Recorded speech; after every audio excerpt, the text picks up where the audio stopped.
Welcome to Below the Line, where we talk about working in Hollywood from the crew perspective. My name is Skid. I'm a former assistant director and your host. Quiet on the set. Today we're talking about The Old Man, the Jeff Bridges-led spy drama currently airing its second season on FX. And I'm happy to welcome back to the show Propmaster Scott Buckwald. Scott, it's great to see you again. It is always great to see you, and I'm very glad to be here. And it's only taken 2 years to get back here to talk about season 2 of The Old Man. That is exactly the point I was going to make. Yeah, this one's been a long time coming. For listeners who may not be aware, FX shows are also available on Hulu and Disney Plus, usually a day after airing on FX. Our conversation today may contain spoilers for season 1 and the first half of season 2, but we're not going to share any plot points for episodes that have yet to air. Now, as you alluded to, Scott, longtime listeners may also remember that we talked about the first season of Old Man back in the fall of 2022. It was season 13, episode 10 of the podcast, but we primarily focused on two major challenges you faced to complete that season. First, COVID wrecked your schedule and everything, locations, timing, the whole bit with COVID. But then second, Jeff Bridges was suffering some serious health issues. To start us off, Scott, give us some background on that and how it played out with the scheduling and filming of season 2. Season 2, we went into it with the understanding that Jeff was not going to be able to work the super long days that are pretty typical to a film set, that we were working a schedule that would really accommodate Jeff's health.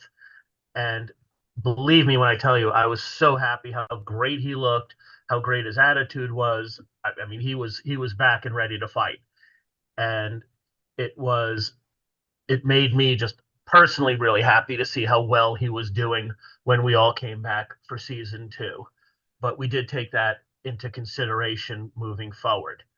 Otherwise, it was starting like every season does, with the best of hopes of it going all the way through and everything getting done in a most orderly of manner.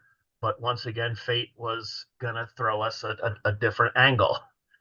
And after maybe halfway through the season, we got hit with the strike, and that shut us down once again. So, when we started the show, when we started season 2, we started with that feeling of we're going at it all again. We're starting fresh. We went through Jeff's illnesses. We went through COVID. We went through all the ups and downs that we felt season 1 was plagued by, that no other season could ever be plagued by. And I guess like any ship setting out to sea, you kind of hope that the bad storm is not going to happen. The one thing I will say, from the producers to the crew, it was a very tight group. Everybody was extremely supportive of one another. And I've been doing this long enough to say that I've been doing this long enough. So going into the season, You are the old man of this interview for sure, Scott. So it starts to happen to the best of us. And I really feel, at this point in my career, I feel like I'm at the top of my career. I feel like I'm bringing the old man years and years of experience, and it really helps. And it also makes me appreciate the show that much more. Because one thing I'll say is I've been through the good and I've been through the bad. And honestly, I couldn't have asked for a better environment. From the crew that I had, to the producers I worked with, to the actors that I worked alongside. It was really that experience that makes me feel really good, not just about myself, but once again makes me validate why I went into this most crazy of careers. now, Scott, I recall from our last conversation that one of the big changes that COVID wrought was there was a lot of plans to shoot in Morocco, but you ended up building sets and these Afghan villages here in the United States. Was that the basis then for shooting for season 2, or were there new logistical and travel challenges that had to be incorporated from scratch? Uh, some of that might be a little more privy to the producers, because in season 2, we do a lot of globe trotting, but the globe trotting was all done within a tank of gas of Los Angeles. So, and it really is, it's the reason that the film business came to LA, because all of that could be done here or it could be done abroad. But we did have the Afghan village from last season, and we utilized that to its full extent. And it is amazing because I've had people, friends of mine, who have seen the show, and they've asked me, what was it like traveling to Afghanistan? And I said, well, I didn't travel to Afghanistan. Originally, the plans were traveling to Morocco, and we didn't travel to Morocco. We ended up traveling to Santa Clarita.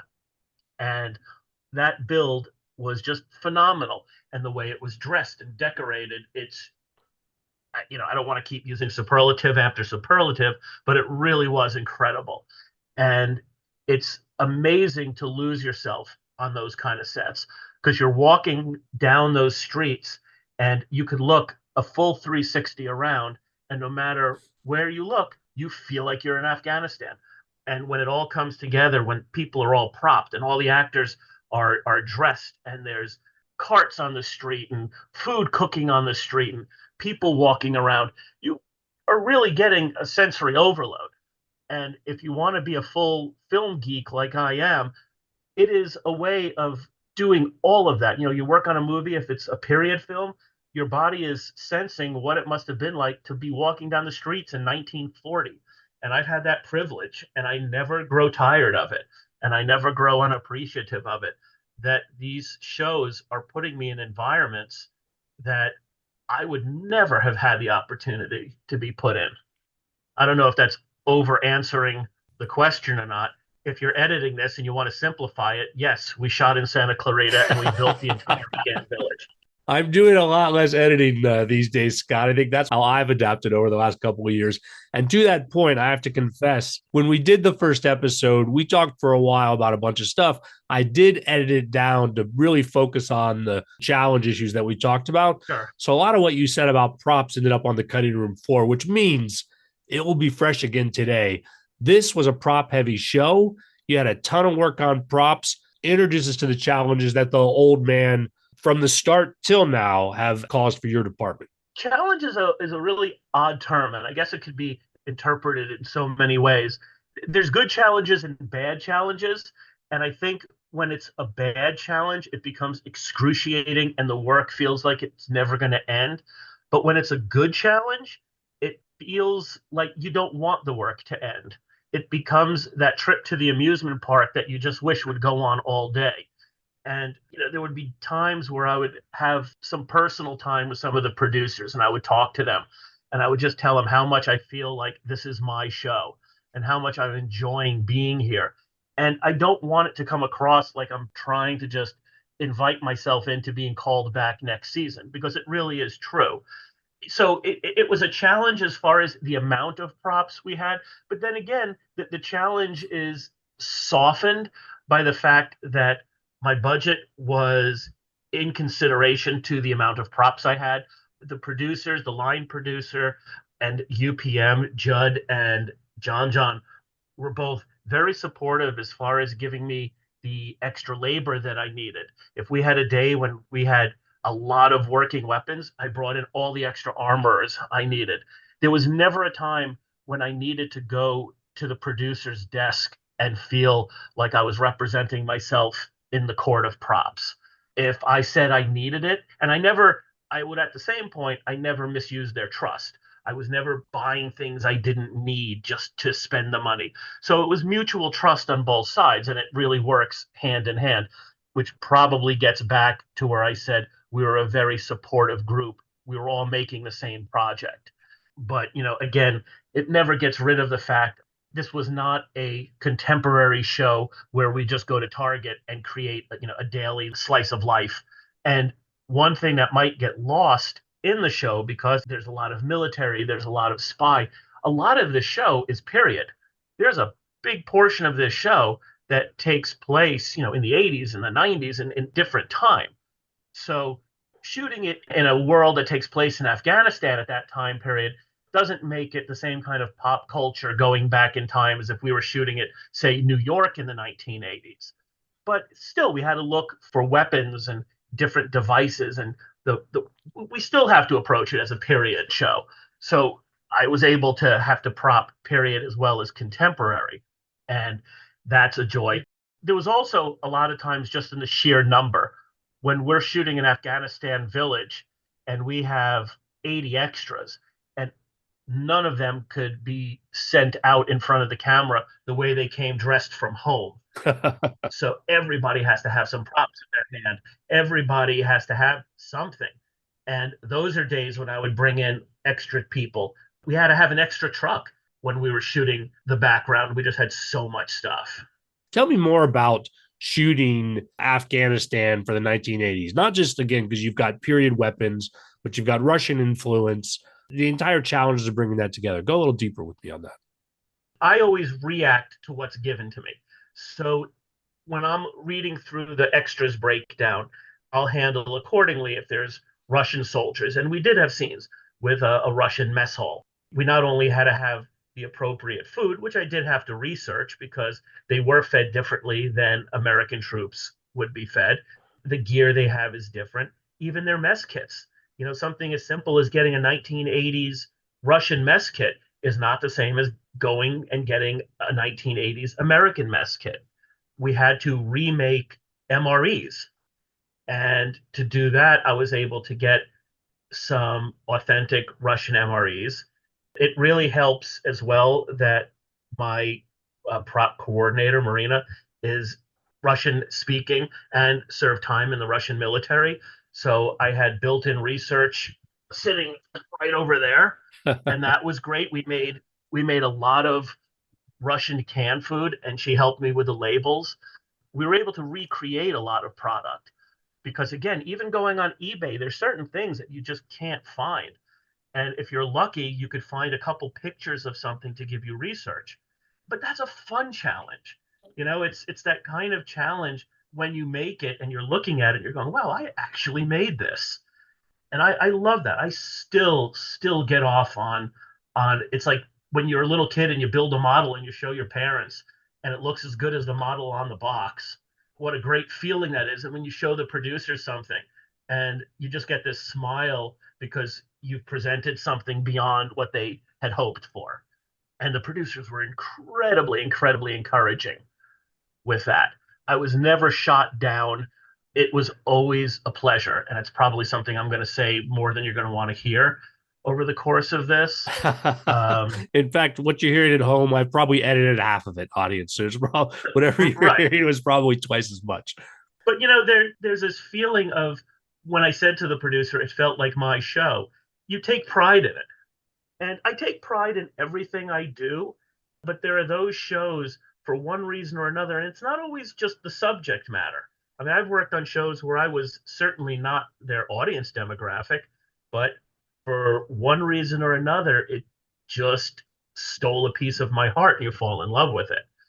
And it is someplace that I'm proud to say that the prop department has been going in the last 5 to 10 years, where we are an artistic department.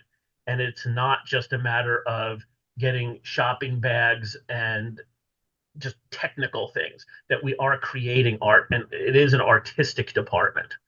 And I'm very glad to see that because, in a way, there's the costume designer, there's the production designer. And I'd like to think that the prop master is the production designer of the prop department. Scott, I want to go a little deeper on the issue of weapons on set. Since the issues that happened on Rust, I'm curious if in the current environment and atmosphere, with additional scrutiny, both on set and from offset, if anything is different or anything needs to be done, just again to reassure people that a show with this many weapons, everybody is safe. It's the world we live in. The one thing I told everybody right from the beginning is I'm not changing a thing in the way I do stuff. I've been handling weapons for a long time, and any professional prop master does it just as good as I do. And there are people who know weapons a lot better than me, and there are people who don't work with weapons at all who would bring in somebody like me or somebody like some of the people I brought in. What Russ did is it kind of brought the subject of movie weapons to more of a public forum. That when you know how the magic is done and you start looking up the magician's sleeve, it brings forward a bunch of questions. And before then, we went to set, we did our weapons, I always cleared weapons, and the actors always felt safe. Producers always felt safe. I have a very good reputation with weapons. And like I said, all of my fellow prop masters have just as good a reputation. In the professional world of prop mastering, it's what we do. It's what a good effects coordinator does. It's what a good stunt coordinator does. But we were put to the point where now people were looking at us differently. I certainly address it. I mean, I know it's the question in the room, and I think now when we do these things, there's a little bit more scrutiny, and you can't avoid it. You know, you want to have something good come out of every tragedy, and if there is a little more scrutiny, the better. You can't have too much safety. I think the one thing that I is a shame is that there are sets that are not allowing weapons, practical weapons. That was not the case with the old man. Jeff Bridges was asked if he was comfortable using weapons, and he said, as long as I'm handling them, meaning I'm supervising it, I can't always be the physical person handling it, but as long as I was handling the weapons, he was comfortable with it. And the studio went with that. I certainly had the support of our producers, the line producer I worked with on Queen of the South, Judd Rea, and he brought me on this show. And we certainly had quite a few weapons on Queen of the South as well. So I didn't want to let it go by without anything being said. We did make sure to just acknowledge it. And I want people, crew members, grip and electrics, camera people who are sometime down barrel of a weapon, just to know that none of this has escaped me. And I've always made this public from my earliest days of doing weapons. We always show the weapons, we clear them. We show them to everybody who's going to be in front of it, not just the actors. We'll show the camera people, the DP. And I always say, if at any time over the course of this, anybody wants to have a second look, I will do it. Always happy to do that. With the actors, we made very sure that all the actors were not only trained on the weapons, but that they handled them before the scene, because we were using a lot of exotic weapons. You know, we had Russian weapons, we had some Chinese weapons. We didn't fire just the same old shotgun and Beretta. We definitely taxed the shelves a little bit. The other thing that's very important, and this is more on the political end, I would always explain to the actors, I am approaching this as a professional prop master and as a weapons handler, that in my personal life, I don't have a particular interest in weapons. I don't collect weapons. I'm not a member of the NRA. I'm not trying to use weapons on a movie set to somehow further a political objective that I have. I'm not trying to do this as a way to promote guns in society. It is strictly an artistic reason. Case in point, and you'll see this in one of the episodes, we had to fire a 50 caliber machine gun mounted on top of a Humvee. Very easy to have done all of that CGI. In talking to the producers, I said the only way to do this is with 50 caliber blanks. And it was a big deal. The blanks are extremely expensive. I think it's about $5 a round. They're all belt fed. I did have to bring in somebody who was more expert at that. That kind of is beyond what I normally do.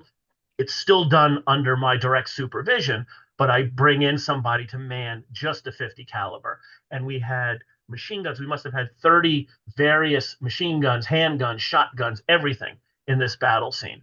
Anyway, we had a lot of studio execs that day, all at Video Village, watching this. Everyone wanted to see the 50 caliber in action. After the scene, I went up to the producers, and these were producers that I didn't know. These were studio execs, and I just said, "What did you think of it?" And they were like kids. They're like, "Oh my God, that was amazing! I felt it in my chest when that gun was going off. Man, I felt boom, boom, boom, boom in my chest. It was just incredible." And I looked at him. I said, "You can't do that with CGI." My point was, it gave the actor something to work off of. It's not just seeing it from the audience standpoint. When the actor fires anything from a small caliber handgun all the way up to a 50 caliber, it gives them something to react to. It really is the difference of, if the actor is going to eat pizza, you give them pizza. You don't give them fake food and have them turn off later and spit it out, or CGI food going in their mouths. It's part of what the actor reacts to. It builds his world. It makes the actor feel like that character when they're holding that weapon. So my goal with Rust was I didn't want to see an end of theatrical firearms. It would be easier for me. It's certainly easier to bring in a bunch of non-firing replicas and hand them out, not have to go through all of the pageantry of bringing in real weapons. I don't have to spend the money on blanks. I don't have to bring in as many people. I don't have to worry about misfires. It's just bring in the guns. But at the same point, there's something lost to the audience. And that is why I really try to make it now a point to show how valuable the weapons are, and that CGI and AI can't take the place of everything. And I realize we're moving forward into a new world, and I'm not going to be the guy who tries to prevent the gas stations from coming around as the blacksmith shops are going away. We're entering a new world, and there'll be those of us who adapt to it and those of us who fade out and die. But certain aspects, like weapons, I don't think that just because they can be replaced, they should be replaced.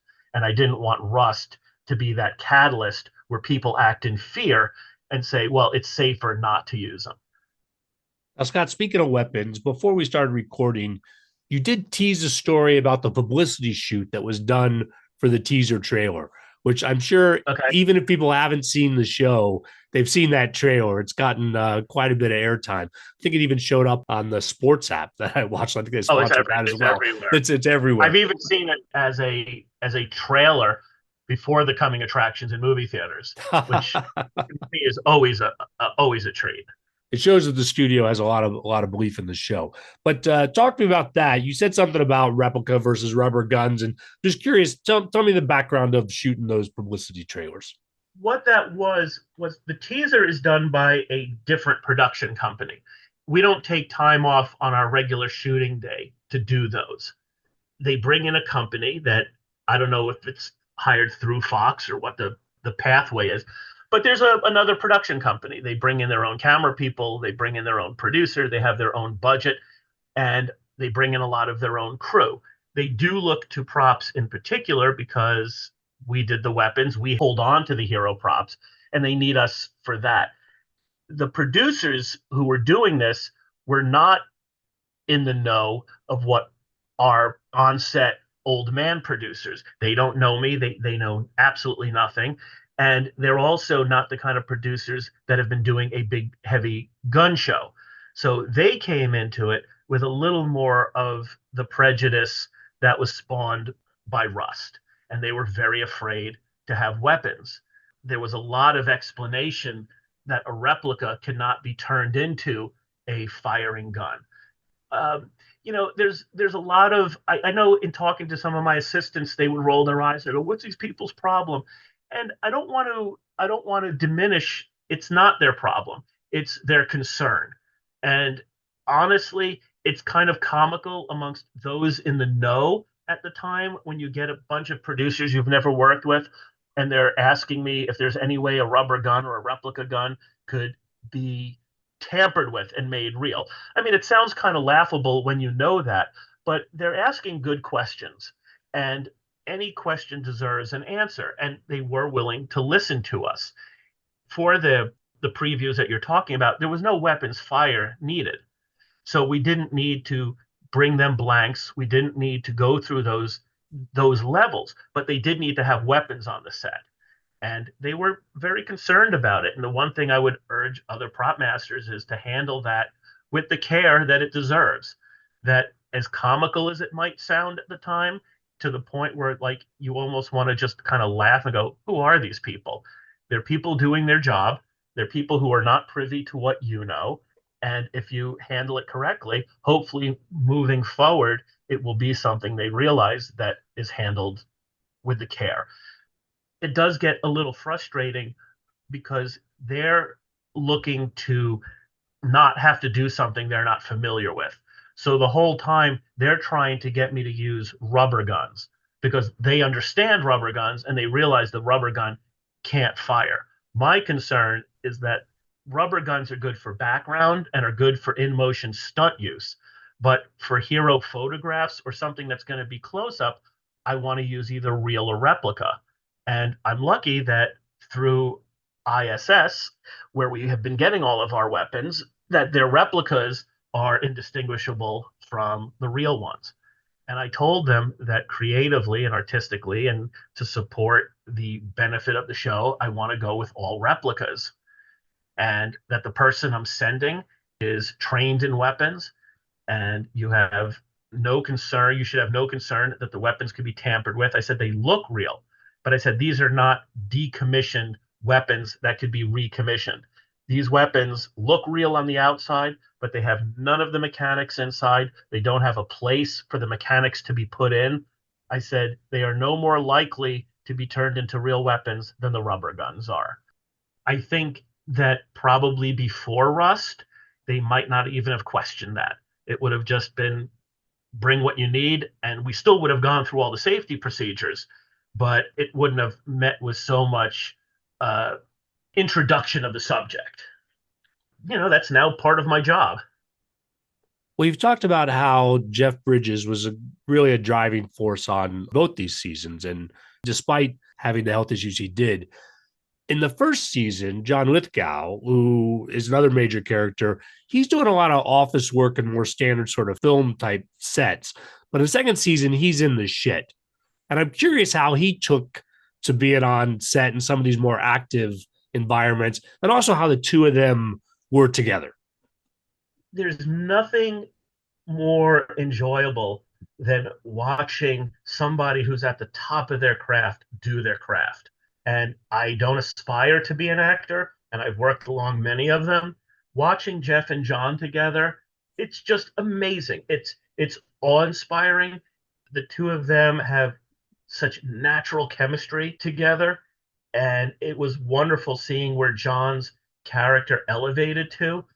I remember at the end of season one when they're finally brought together and they walk off into the sunset together. I mean, literally, they're walking down this runway, and it just reminded me of the end of Casablanca when Humphrey Bogart, when Rick and Louis are walking away together, and Rick goes, "Louis, this seems like the beginning of a beautiful friendship."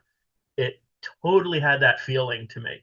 And in Casablanca, that's where the movie ends. In The Old Man, that's where season two begins.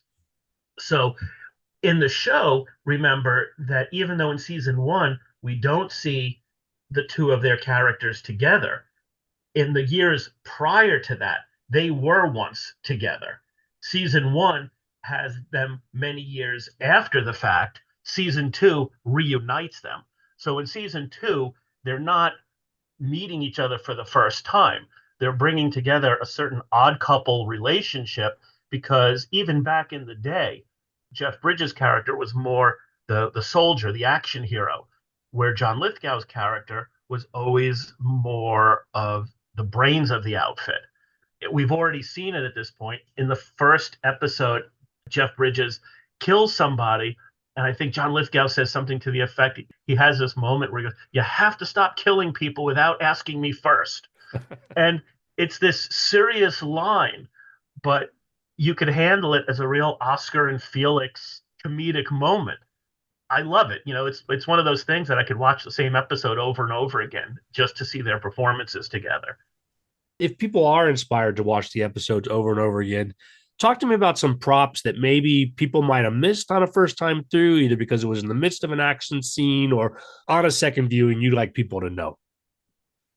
As a prop master, a lot of times some of my favorite props are the background props. Just as much work is put into creating a background prop, really, as creating any of the hero foreground props. The foreground props, the hero props, are what's always seen. And those are the obvious ones where people will always ask me, where did you find this? How did you make this? But if in episode one, we see the guys in this tea house, and the production designer, Giles, designed an unbelievable set. To complement it, we had everybody there reading newspapers. So I created from scratch the appropriate newspapers. We had a technical advisor to make sure that the words I put in were spelled correctly, that the because you can't always use Google Translator. It's very stiff. So we worked with them. But it's little things like that. And when you watch the episode, you probably won't notice it because the newspaper doesn't directly move the plot forward, but it does add to the ambiance of what's going on. The teacups and tea services that between my shopper and the set decorator put in are beautiful. When we're there on the set, we could really appreciate them. It's a lot of those little details. Sometimes the Afghan license plates on the cars are little touches, and it's not particularly difficult to do, but it does just add something to it. Uh, the various usage of using satellite phones as opposed to just cell phones, because we're in an area where cell phones won't be any good. We have to think of that. Okay, here's something that I had to do a little research on, and I was, very happy with it. In the beginning, we see when they reach into the truck, and this is in the first episode, and they need to do GPS. Well, a satellite phone can't do GPS. You can't get Google Maps on a satellite phone. What I found out was there is a satellite attachment that you could take a smartphone, plug the smartphone into the attachment, and essentially turn the smartphone into a satellite phone. So what we do is we see the regular Google phone resting in this attachment, and the attachment gives the phone satellite service. So they're able to bring up maps. Now, most people would not have known that. We probably could have just used a regular smartphone and shown the Google map on it, and probably never a question would have been asked. It's nice to do that. I'm glad that when I researched it, I found out that there was such a device, and it's great to bring that to the table. That's something fun to look for. Just all the usage. There's a lot of stunt use with knives. Tim Connolly, who's probably, if not the best stunt coordinator I've ever worked with, certainly as good as the best ones I've ever worked with. I just loved working with Tim. And Tim would be here on my prop trailer, which is where I am now, and we would go over the various needs of what the knife would be. And it's not just bring in a real one, bring in a retractable. In fact, we didn't use any retractable knives because they look terrible. That is someplace where CGI does help. What we would do is we would have a real knife. We would have a real knife with the blade dulled down. We would have a rubber double of the knife to use in the fight scenes. And then when the stabbing is done, we would have a knife where all but a little bit past the hilt was cut off. And when someone would get stabbed, CGI would draw the blade disappearing into the person. Wow. That is where CGI is an improvement, because otherwise the only thing we're doing is shooting it from an angle where the blade is not seen or using a retractable knife. And in today's world of high definition, you'll see it retract. You can't hide that. And it's just it looks better the way we did it. And the challenge for myself and Tim was not to keep using the same kind of knife every time, because one military knife looks very similar to another. One thing that I would say to Tim is I don't want it to look like I'm just going to the truck and getting the knife that we used in season 1, episode 7. And Tim was great with working that out and just always trying to not compromise the fight he wants to have, and not me having to compromise by just using, even if not literally the same knife, a knife that really just looks the same. So it's keeping that fresh. Okay, without giving spoilers, there's props where Jeff has to build it on set, where he has to go shopping for the parts. So for that, we start with drawings supplied to me by the production designer, and then what I need to do is then build something that looks like his drawings that the showrunner likes.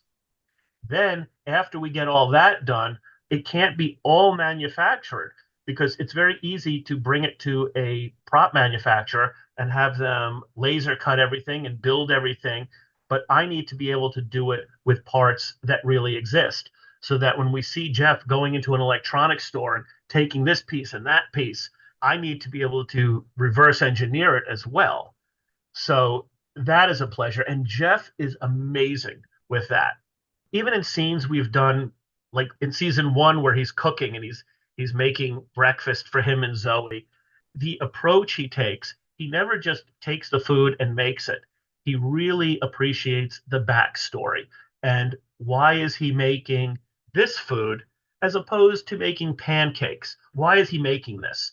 And he's not going to argue the point. It's not that he doesn't want to do it. He just wants to feel comfortable in it. And when he sits with me and we discuss this together, I feel honored that an Oscar-winning actor of his caliber wants to know what I think. And it's because of my just love for this guy. It's just always like my honor to do that, and I get a kick out of it. I also know that anything I give him, he's gonna make me look good to my peers. You'll see a scene where he has to build a piece of equipment. The amount of time Jeff and I sat down, not only did he want to know what the pieces were for and why we put each piece in, but he wanted to know from what point should he start building it. And when he's building it, should he loop this around this way or bring this piece in first? He's very exact, and it all is proof in the product he puts out at the end. Well, there's a lot of exactness in this show overall. Folks, if you haven't watched it, you've got time to catch up before season two wraps up. Scott, is there anything you can tease us about a future for this? Are we going to see more Old Man? I was at the premiere when season two first came out, and we are looking to do season three, notwithstanding a volcano, an earthquake, or any other kind of plague that could slow us down. Hopefully, season three is on the heels of season two. But right now, more than anything, everybody should really enjoy season two.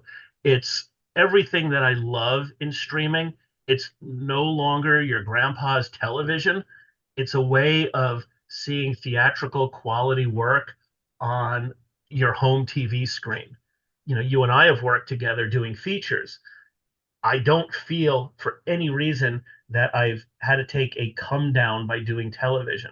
I think TV, even in its most simple form, could be sometimes more of a challenge than doing a feature. You know, you look at shows like Shogun and The Last of Us, all amazing, amazing shows that are right up there with The Old Man.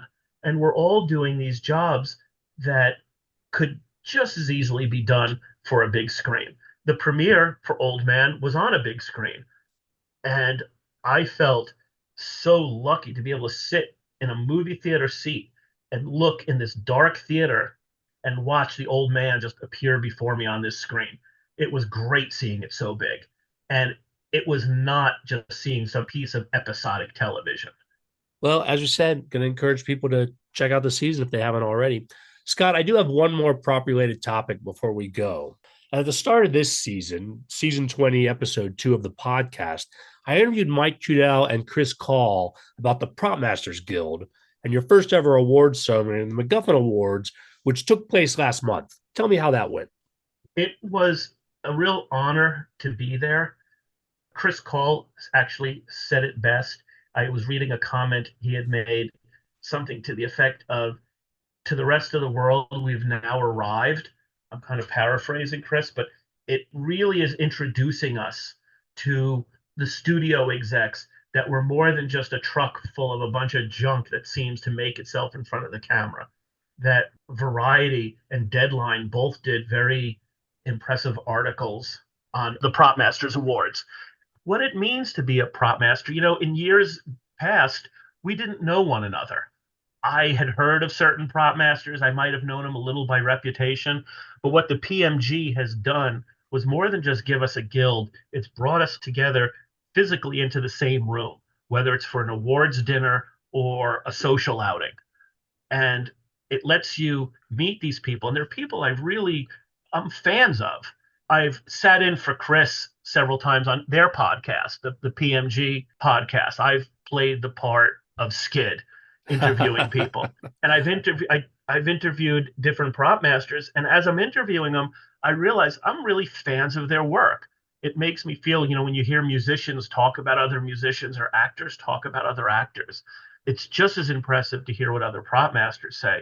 I think the importance of the MacGuffin Awards is not simply just to even things out to give us awards too. but it's certainly nice, and there's nothing more of an honor than to be honored by your peers. But what it did do was let other people outside of our trade see how seriously we take ourselves. We had some amazing presenters. Emily Ferry received the Lifetime Achievement Award. No better person than Emily to have received the first one. Her career goes 4 decades. She is, I believe, the very first woman prop master, and she opened up this world to a lot of other women. It's just amazing. The amount of movies she's done and the films that she's done are just incredible. And they're when they're reading off her different achievements, you become humbled in this, and you realize we really are a part of Hollywood history. The MacGuffin Awards really sheds a lot of light on that. I was very happy that they chose Emily for her lifetime achievement, and Emily is still going strong. So it's not closing the lid on Emily by any means. And all of the people, I wasn't nominated for anything. I didn't have any shows. I was working on The Old Man all through 2023, but every person who won the award was so deserving of it. Having watched other award shows where you hear the winners go, any of those other people nominated would have been equally deserving of that award. It always felt like a line to me. Like, well, of course you're supposed to say that. But when I heard people say that during their acceptance speeches, it really hit home, because I'm thinking, if I had been nominated for Old Man and I had won, uh, any of the shows that I were up against were just as powerful as the job I had done, and any of those prop masters would have been just as deserving. So that was education for me. I really found the definition of the phrase that you really are in good company. I think the MacGuffin Awards, where it's here to stay, and whether it eventually introduces us as an Oscar or Emmy category is almost secondary, because I can't imagine anything greater than having people who really know what we do present an award. Getting an award and a pat on your back from your peers, to me, is the ultimate, because they know what it takes. Even though you've got this other award show now, Scott, you're still going to come back and we're going to do our Oscars episode again come next year, right? So, okay, good. Of course. Want to make sure we weren't, I didn't want to be jealous. Scott, on that note, I think we'll call it a wrap here. So great having you back on the show. I always love being here. How long have we known each other now? You and I met, what, 2001? Oh my God. No, 2000, I think. I think it was 2000. We met. So we're coming up on our 25th. That's unreal. Listeners, I always appreciate your feedback. You'll find my contact info on our website, belowtheline1word.biz. That's B-I-Z. You'll also find past episodes and links to all of our social media, so check it out. Tell me, Scott, where next are we going to see your work? The Old Man. It's been my life for 5 years now. Everything I've done prior to that has already now aired. So The Old Man is what I have going on, and hopefully there's more to follow. Closing credits, thanks to Curtis Five for our music, John Wan for our logo, and to all our listeners, I appreciate you. The Below the Line logo is available on t-shirts, mugs, and stickers at redbubble.com. Please rate us wherever you get your podcasts and tell your friends. This is the last episode of season 20, but I've got a bunch of fun episodes lined up for season 21, and the break should be short. Please subscribe to the podcast if you haven't already, and join us again soon here at Below the Line. It's very hard when you just, when you ask, what props should we look out for? I should have told you we were going to talk about props on this one, Scott. I'm sorry. Yeah, I know. After last time, you once burned, twice warned. Right. It's just thinking of particular props